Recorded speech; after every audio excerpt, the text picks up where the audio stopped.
হিমালয়ের কোলে প্রকৃতির সমস্ত শুদ্ধতা নিয়ে নেপালের যে গ্রামটি আপনাকে আপন করে নেবে, পূর্ব নেপালের ইলম জেলার পাহাড়ি গ্রাম তুমলিং। এটা নেপালের সবচেয়ে সুন্দর গ্রাম। সান্দাকফু ওয়েস্ট বেঙ্গল ইন্ডিয়ার হাইস্ট পিক। এর উচ্চতা 11,600 ফুট। সান্দাকফু ফালুর 76 কিলোমিটার ট্রেকিং রুট ধরে আগাতে হয়। সান্দাকফু ট্রেক শুরুটা হয় গুরদুম ভিলেজ থেকে। প্রথম দিন গুরদুম থেকে তুমলিং 10 কিলোমিটার, পরের দিন তুমলিং থেকে কালিপোক্রি 18 কিলোমিটার, কালিপোক্রি থেকে সান্দাকফু 7 কিলোমিটার খাড়া পাহাড়ি পথ পাড়ি দিয়ে আবার সান্দাকফু থেকে নেপালের আল 3 কিলোমিটার, এরপর 14 কিলোমিটার নামতে হবে তিম্বুরে যেতে। টোটাল 52 কিলোমিটার ট্রেকিং এর এই জার্নিটা শুরু হয় গুরদুম থেকে তুমলিং যেতে। গুরদুম থেকে আমরা হাঁটা শুরু করেছি তুমলিং এর পথে। মোটামুটি অনেক নিচু, আমরা প্রায় 1 কিলোমিটার ছাড়িয়ে আসছি গুরদুম যে ভিলেজ, সেই ভিলেজ থেকে। এবং এখন আমরা তুমলিং এর দিকে যাত্রা করেছি। তুমলিং এখান থেকে আরো 9 কিলোমিটার মতো দূরে। পুরোটা হচ্ছে পাহাড়ি রাস্তা, আঁকা বাঁকা, উঁচু এবং খাড়া। এবং সেখানে মূলত আমরা নাইট স্টে করব। নেপাল এবং ইন্ডিয়ার যে বর্ডার সেখানে পড়েছে। ইন্ডিয়ার সাইডে যে জায়গাটা পড়েছে ওটা হচ্ছে টংলু, আর নেপালের ইলাম জেলাতে যেটা পড়েছে সেটা হচ্ছে তুমলিং। আমরা প্ল্যান আছে এই 9 কিলোমিটার রাস্তা যদি পাড়ি দিয়ে যেতে পারি, তুমলিংয়ে নাইট স্টে করব এবং সেখানে নেপালের যে অসাধারণ ভিউ আছে সেটা উপভোগ করব।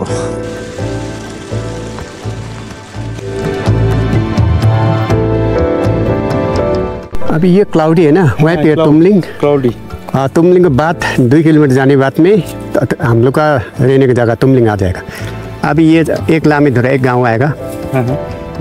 गाँव एक छोटा नाम लामधुरा। उसके बाद 4 किलोमीटर जाना पड़ेगा मेकमा जी। मेकमा से आपका तुमलिंग जाना पड़ेगा 2 किलोमीटर। अभी ये लामीधुरा से आपका 6 किलोमीटर का मामला है।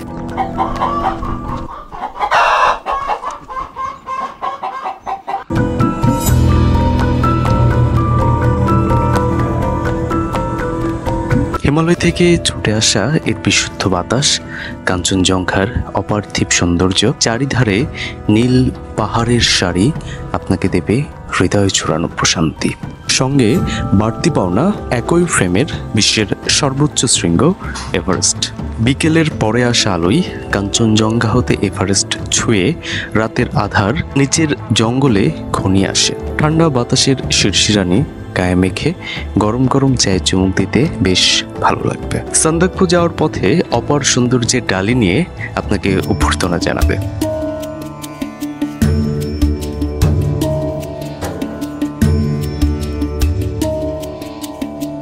ট্রেকারদের আনাগোনার জন্য পর্যটন শিল্পকে ঘিরে গড়ে উঠেছে এই তুমলিং এর বসতি। বেশিরভাগই কাঠের ছোট ছোট বাড়ি, বসবাসকারী মানুষের সংখ্যাও খুব বেশি নয়। চারিদিকে রডোডেনড্রনের বাগান, দিগন্ত বিস্তৃত উপত্যকায় রাতের আধারে তারার মতো চলে থাকা নেপালি জনপদগুলো দেখলে চোখ জড়িয়ে যায়। হোমস্টের বারান্দায় দাঁড়িয়ে দু চোখ ভরে দেখতে পাবেন প্রসারিত কাঞ্চনজঙ্ঘার অসীম অপরূপ সৌন্দর্যকে।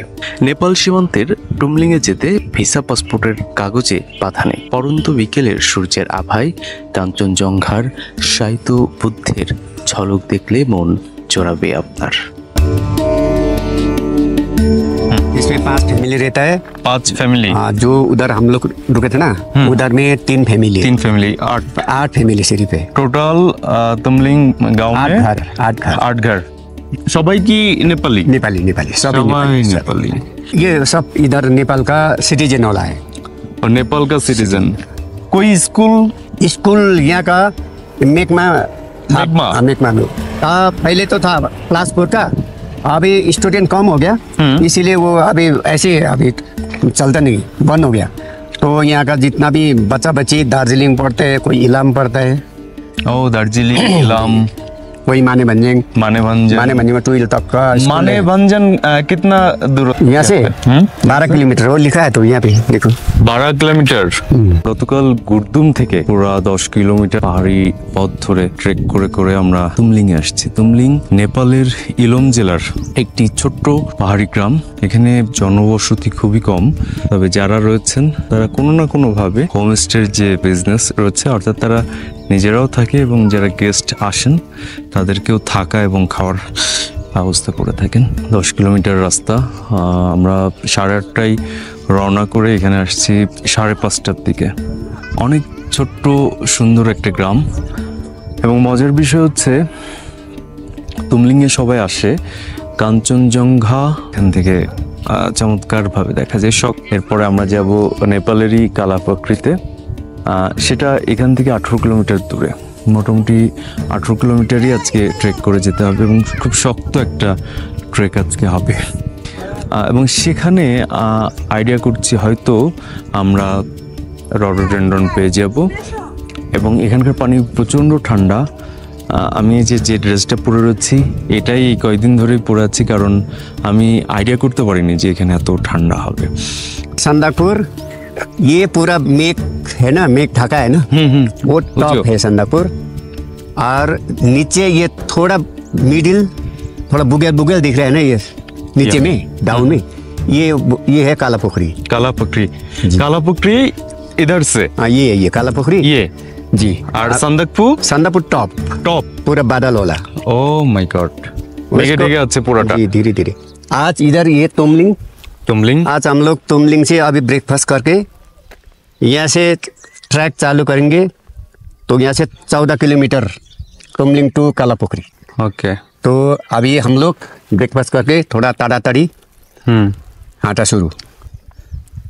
कांचनजंगा कांचनजंगा इस तरफ है अभी, वो देखो थोड़ा थोड़ा दिख रहा है। इधर भी एक ऊंचा बादल, इस साइड में काला काला बादल, अंदर में एक माछखानी देखो वही दिख रहा है थोड़ा। कांचनजंगा यार कुंभकर्ण 12-14 पीक है। हाँ। ये कांचनजंगा कुंभकर्ण तो एक हो गया, तो कांचनजंगा ये रातोंग साउथ कपरू, नॉर्थ कपरू আর কাবরুডাম। পরের এপিসোডে থাকছে 18 কিলোমিটার রোমাঞ্চকর ট্রেকিং জার্নি নিয়ে নেপালের কালাপাকড়ি। রেশম ফিরিরি রেশম ফিরিরি উড়ে লাগাও দিলাম আমার বন্ধন রেশম ফিরিরি।